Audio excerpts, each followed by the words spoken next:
प्रभुं प्राणनाथं विभुं विश्वनाथं जगन्नाथनाथं सदानन्दभाजम् भवद्भव्यभूतेश्वरं भूतनाथं शिवं शङ्करं शम्भुमीशानमीडे गलेरुण्डमालं तनौ सर्पजालं महाकालकालं गणेशाधिपालम्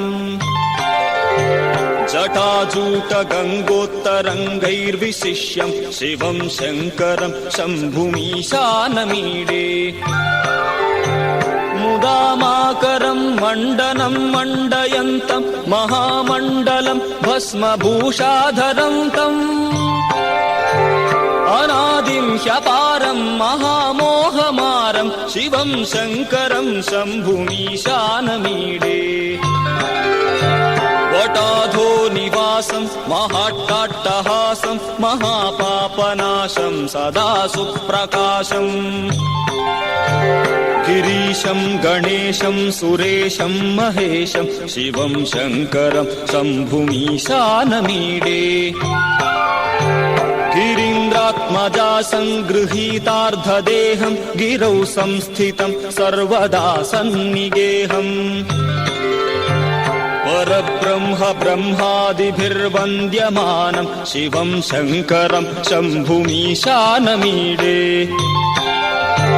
कपालं त्रिशूलं कराभ्यां ददानं पदाम्भोजनं रायकामं ददानं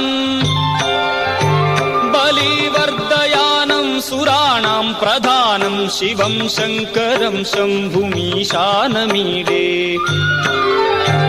शरश्चन्द्रगात्रं गणानन्दपात्रं त्रिनेत्रं पवित्रं धनेशस्य मित्रम् अपर्णाकळत्रं सदा सच्चरित्रं शिवं शङ्करं शम्भुमीशानमीडे